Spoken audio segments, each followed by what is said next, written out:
Hey, Zach, what do we want people to do right after this episode? Steal these campaign ideas.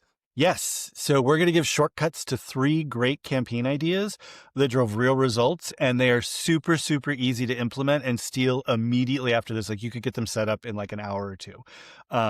So that's going to be pretty cool. I think this is a great idea. I love the steal these campaigns. Like we're giving you shit for free. Because usually you have to pay for our brains. Yeah, and everybody loves a freebie, especially if it's easy to set up. They do. So before we get to that, though, let's jump into our cocktail. This one's called the Hello Sun, which I have never ever heard of. So I'm curious about the recipe when we get there, Zach. S- Go ahead. You want Oh, to I talk was about just it? gonna say, have you ever had aloe in a cocktail before, Rich? Maybe. I feel like I have, but it's been a long time if I have. But that's a I was little gonna say, wild. I feel like I have too, and this drink is like a total aloe feature. So, Okay. the Hello Sun was created by Laurin, very cool name, of the Hour, which I don't know where that is, but basically she I'll look it crafted up while her you're doing this. Basically, she crafted her own aloe liqueur by reducing aloe water and blending it with rum, agricole, and honey, and then paired it with mezcal, lime, cucumber, and mint. And it is supposed to be very light, refreshing, and great on a hot day. And I think that's where I've had it, is kind of in like those margarita, like mezcal kind of Yeah, I cocktails. could see that. I feel like there was something at the Berry and Rye where they had aloe in a cocktail, because that's a total place that would do aloe in a cocktail. They're very herbaceous down there. So just before I get to it, the Violet Hour is in Chicago. It opened in Nice. 2007. It's on Damon Avenue. It looks like I'm not gonna guess where it's at. It might be Wicker Park, but I might be wrong about that. It's been a while since I've been wandering the streets of Chicago. And it was like a pioneer in Chicago's craft cocktail movement, been open since 2007, still open Wow. today. So, what I also wonder is Eden Laurin, since she's using houseplants basically in her cocktails, do you think they call her Garden of Eden Laurin? That honestly would be a super cool nickname to have. It would be, or they just call her Garden or Her own GEL. section of the cocktail menu that's just called the Garden of Eden. That'd be interesting. That'd be perfect. If the people at the Violet Hour are listening, you should do that. If she's still there, she might not still be there. Who knows? Her So how do you legacy make lives this? on, though. 3 fresh mint leaves. I have those. 2 slices of cucumber. I do not have those.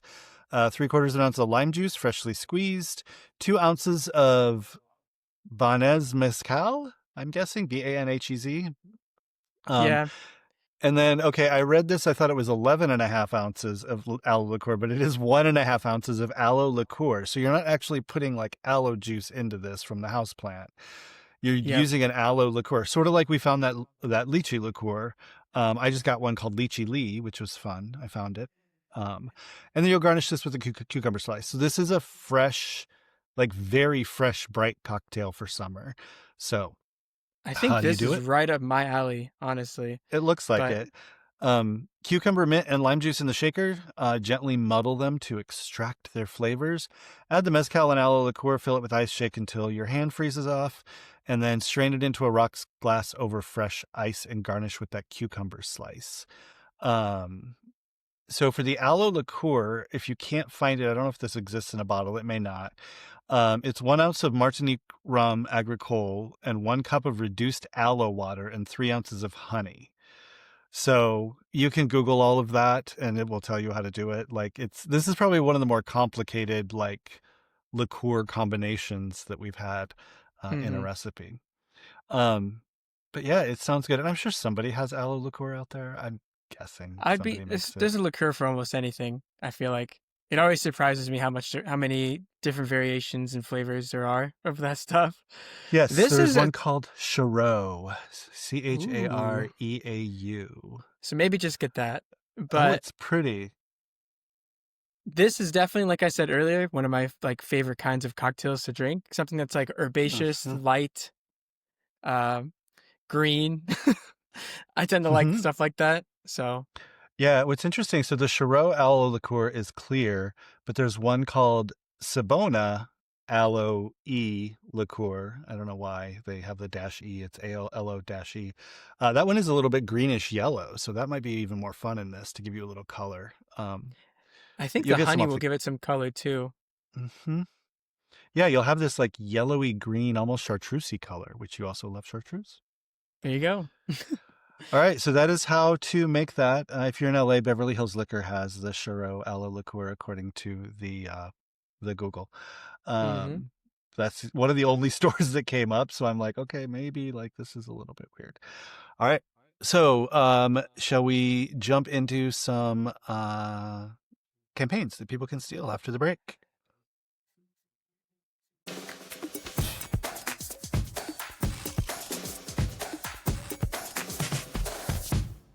All right, we are back, and I hear, Zach, that you have an interesting stat for us, as I do as well. So let's hear yours first. All right. So one of the campaigns where we are going to share in a month span showed 100% increase in conversions. Wow, So that's a big deal. if that doesn't get you hooked to these ideas, I don't know what will. But Okay, I'm curious which one that is because it's got to be number one or number three because number two is mine. So what I have is one of mine that I'm going to show, which is our second Steal This campaign. Um, we have a client, and actually this is fairly common. So they're running a retargeting campaign with a high repeat purchase instance. It actually has a 7x conversion rate. So oh wow. each click is converting 7 times because those people are coming back within that 30, I think it's a 30-day period we've got the pixel firing. And so that's great. Like they're elated. Like they even asked us, like, how did you do that? And so one tip there is they crossed 1,000 conversions, and that's a magic number for a lot of platforms with Google, with Facebook, with a whole bunch of them. Sometimes 100 conversions is helpful, but 1,000 conversions, that algorithm is solid and it understands who's converting. And so we were able to actually switch it to optimize for conversion value versus optimizing for anything else, clicks or whatever else your impressions that you're optimizing for. And that switch, it was almost instant, and within a week the conversion number shot through the roof on that. They have some other campaigns that haven't quite hit that threshold yet, and we're like, they're close. Like one's like 700 conversions or 800 conversions. We're like, oh, just get to 1,000. Like we just want to turn this on. So it's probably like a second thing is watching and not just being like per click on any platform. And a pro tip is when you set up a campaign, you can set it up as a conversion campaign. The algorithm won't know any conversions in the beginning. It's going to treat it like a volume campaign. Get as many clicks, get as many people over as possible until it hits a conversion threshold where the algorithm feels like it can switch it, which is usually like 100, like I said. Sometimes it's 1,000, but 1,000, you're really in there solid. So you don't even have to go in and switch it. In the platform we're in, we like some manual control. So we did switch it manually, but that's a great one. So 7x conversions. So you've got a 100% increase in conversions. I've got a Hmm. 700% conversion rate for every click. And they're both different campaigns. So very Yeah. cool. All right, so we're going to talk about 3 campaigns. We're going to talk about what made them effective, what strategy you can apply, and literally step by step what you can do to do these, and then what pitfalls to avoid. And of course, you can always call us and we'll just build them for you, like in about 30 minutes. There you go. All right, So what's number 1? all right. So campaign one. I for just a note, I leaned on our digital specialists a lot for these. So a Fair. lot of what they're telling me is like kind of what this is. So This for first campaign one, one, I'm going to tell oh, you, I don't know if Riley told you this, but this one's controversial. Some people hate controversial. these and feel like you should never do it because you're wasting your money. And others, like, you see a lot of success. So we could talk a little more about that. But what is it? What are we talking about? So we're going to be talking about branded search campaigns. Apparently, it's very controversial to It is. now that I've just learned that. But in terms of branded search campaigns, we've had 2 clients that have seen pretty good success for them. Just getting into some of the numbers before we explain what it is. Over a 20% click through rate, which is, I'm It's a told, very great strong. click through rate. Holy cow. Cost per acquisition, $13, which is pretty efficient, I would Mhm. say. Conversion rate of 8%, 5 to 10% range for a branded search campaign is considered pretty good. But Yeah, and that's for one of the clients. The other client who's more of a like if they convert and create like a client, they're making a lot of money from that one client. So their cost per acquisition was $40 and their Uh-huh. click-through rate was 13% and they had a conversion rate of 3%. So Yep. some pretty good numbers there. And I didn't realize, I mean, I've definitely seen this before like learning what a branded search campaign was. I knew what it was. I didn't know like the name of it or like how it kind of worked. But it's basically, correct me if I'm wrong, just fighting for your own keywords and ensuring that you're getting an extra, uh, basically result on the page Yep. so Yeah, that it's your you're own showing up brand name. first. Yep, your own brand name. So a lot of times it's your brand name plus country, your brand name plus city. It's your product names if you've got those. It's your name with a service you offer, like Antidote 71 SEO marketing or something like that, or search engine Hmm. optimization. But it's having your name in there and buying your own brand. So the reason people say it's controversial is if you've done a good job with SEO, you should be showing up toward the top of that page anyway. But the reason that I kind of like it is, one, you don't have to spend a lot of money. Your conversion rates are generally going to be, your cost per conversion is going to be pretty low, and your cost per click is going to be very low. Like you said, a 20% click through rate. Well, yeah, they searched for my brand name, so they clicked the ad. Um, Two things that make it great. One, it blocks your competitors or can block your competitors. So if you're seeing, number one thing I say is search your brand. If you see other people's ads up there, do a branded campaign. 100% you need to do it.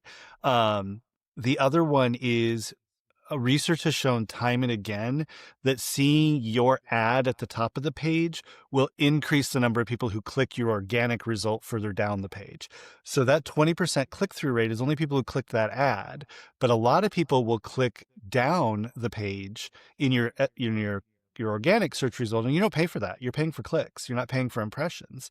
So those are two reasons to do it. Block competitors, and you'll get better results and better clicks on your organic search that shows up on the same page.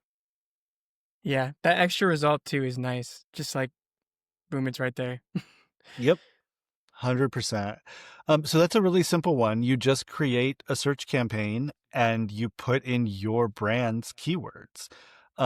You can also, if you've got a keyword research tool like SEMrush or SE Ranking, you can actually search those keywords and see how many people are looking for your brand and typing that into the search bar.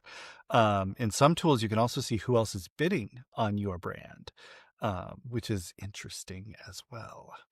Would this also like, could you bid on other competitors' keywords too as a Mhm. part of this?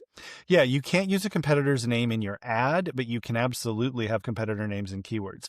So two of the most common are doing a branded search campaign and doing a competitor search campaign. Because, yeah, you can reverse this tactic and try to show up on your competitors. So that's another one. If you search a competitor and there are no ads at the top of the page, That's buy their, another like, put opportunity. their name in your keywords. But they need to be two separate campaigns, because your ads will need to, for relevance, your ads about you should have your brand name in them. They should talk very much about you and what you do and why you have a good solution. If you're doing a competitor campaign, that one should, it can't mention your competitor by name, but it can talk about their products or services or why you're better than. I just coached somebody through one of these the other day, and they were like, oh, that makes sense. It's like, yeah, find your competitor's weakness and just point out, we're better at X than our competition. That ad is perfectly fine. So that was really two. We just gave people two free campaigns to steal that are like, you can set those up in like 10 minutes. 2 for 1. And honestly, if you're already running search campaigns, this is just another easy thing to add on top of it that Super doesn't easy. cost you very much. And especially for us, it's shown good results for our clients. So Yep. All right. So I'm up next, right? Number two. I'm interested to hear about this one. Oh So yeah, because Zach doesn't know what this is. I put it on the sheet after he had saved it and opened it, so it's just on my sheet. Retargeting campaigns. I mentioned them kind of at the top, where we've got, a client who's seeing that huge results. So retargeting is just taking people who visited your website and putting your ads in front of them to remind them that you're there. So I'm sure you've seen this where you go to a website and you're looking for like shoes or whatever, And then you leave there and you don't buy, but you go to Facebook or you go to another website or you're on Google and you're just seeing ads for those exact shoes all over the place. Mm-hmm. Basically, it's saying, That just happened to me, did it? but continue. Sorry. Yeah, they're saying like, hey, you were interested in these. Are you still interested? You want I to was come looking at back? loafers in case you were curious, but Oh, wow. Are you looking at loafers for our San Francisco trip so you can yeah, like I'm doing a go to little a bit of cigar lounge? a little bit of a wardrobe update. Are It's you, time. are you going to like hipster it up? I'd love it. That's going to be fun. We'll keep it a surprise. I don't know how to Okay. describe what I'm getting, but All right. We'll figure it out. Caitlin will have comments on it. I'm sure she's going with us. I hope she has Um, positive comments. But yeah, yeah. So small drop, like, if is this dropping before inbound or after inbound? yes. Okay. So we're going to be at inbound. If you're going to inbound and want to talk to us, find us there. Okay. So retargeting, the nice thing about this is it's super easy to build and grow. So you can start with just all traffic to your main URL. So we would just do antidote71.com/star, anything coming to there. Or if we want to hit our landing pages, star.antidote71.com/star would be our URL that we're targeting. What that's going to do is grab all traffic coming to our site, regardless of who it is, and serve an ad to them. So you keep that one top of funnel, should be your core value prop. And that's kind of your first step. The beauty of this is you could retarget, depending on your platform, with banner ads, which used to be the only way to do it. Native ads, which are, they look like articles, so it's an image, a headline, and a quote. Those are really easy to build because you don't have to design anything. You just need a good image, a headline, and a description, and then your URL. But you can also do CTV. You can do audio ads on Spotify Hmm. as retargeting. So somebody visited your website and they hear an ad on Spotify for what they saw on your website.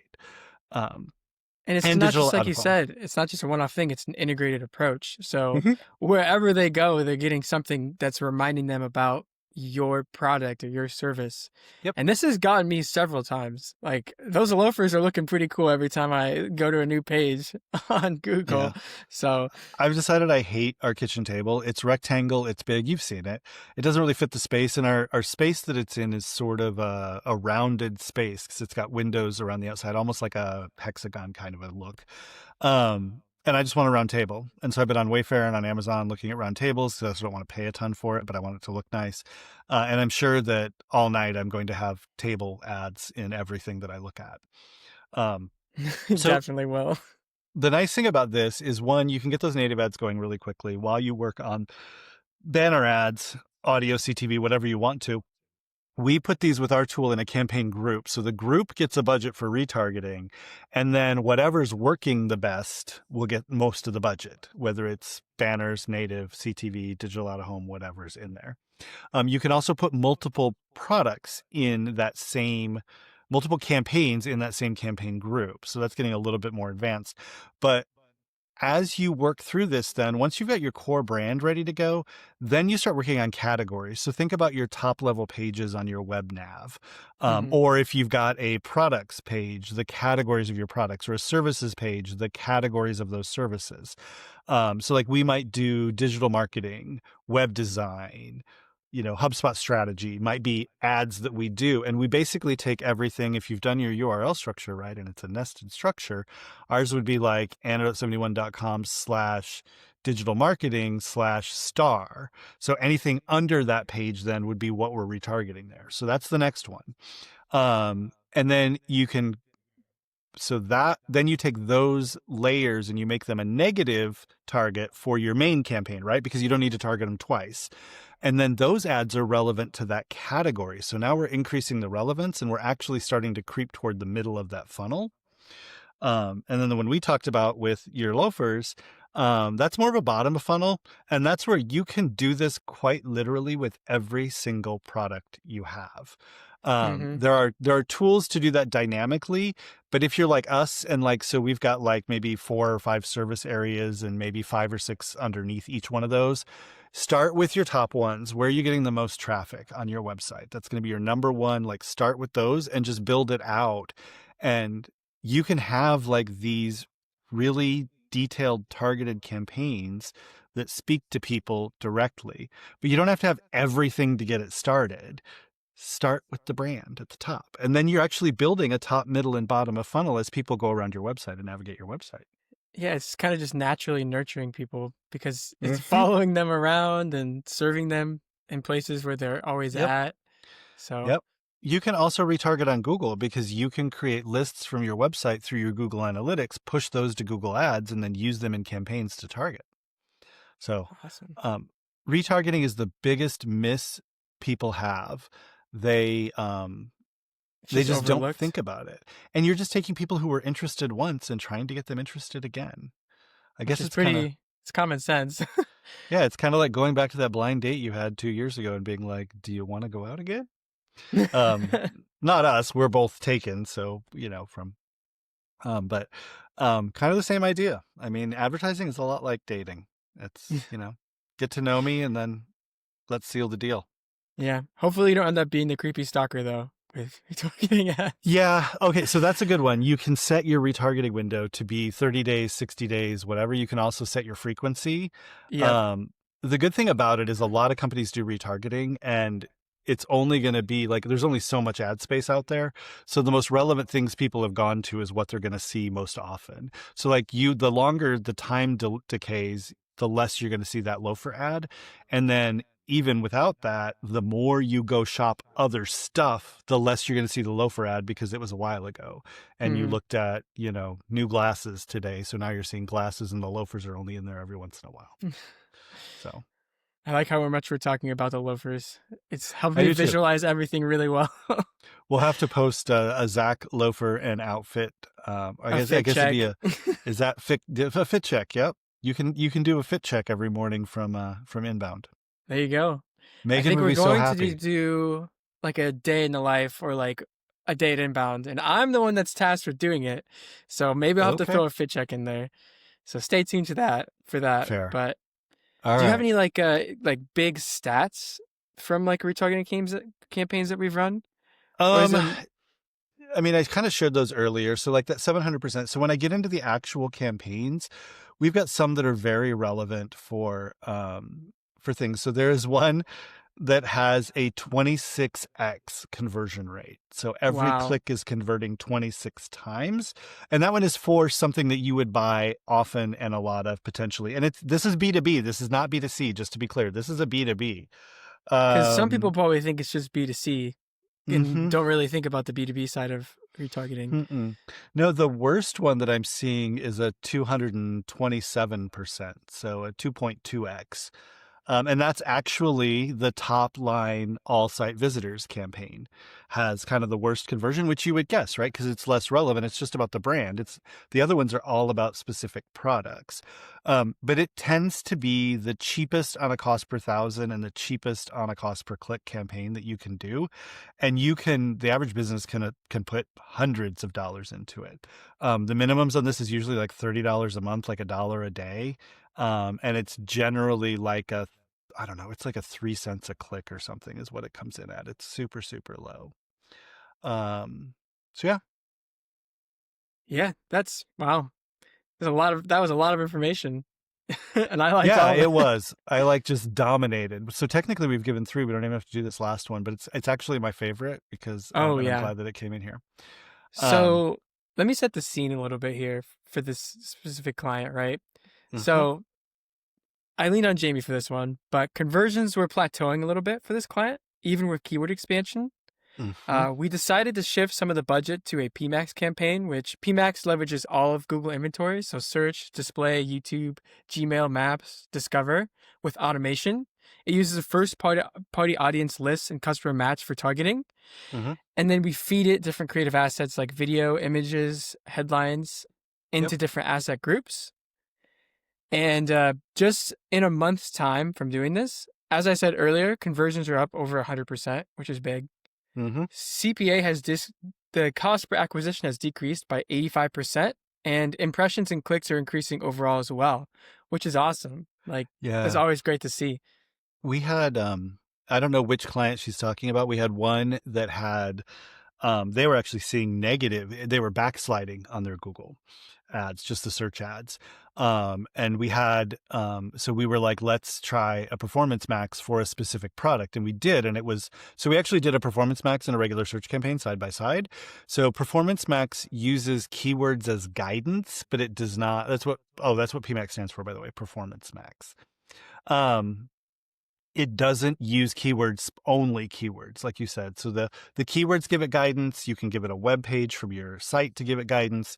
Your assets give it guidance, both visual and written assets. And then you can use audiences. So Google has audiences in there. They go pretty deep. You can also connect your third-party audiences, your own audiences from your own CRM, depending on how you use that. So Performance Max uses a whole bunch more data to try to hone in on your target. And you can choose your audiences. Either you target that audience or you use that audience as a guide for targeting. So like people like this, which is very, very helpful. So the best there is if you can find your industry, which we were able to do for one client. We got actually 2 clients. We got right in there. And you put your own list in. Google can like look at those and see what's similar between the people on your list in that industry and try to find the right place. So these are amazing.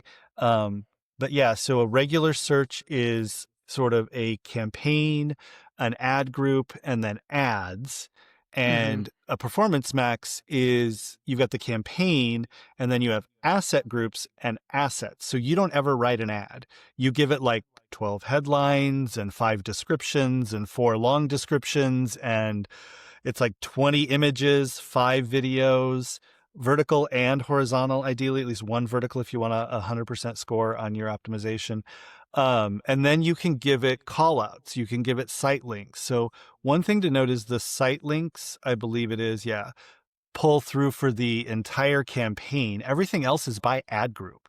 So you can have different products as each product is an asset group under one larger campaign, which we've done for these folks for like their kind of always available stuff.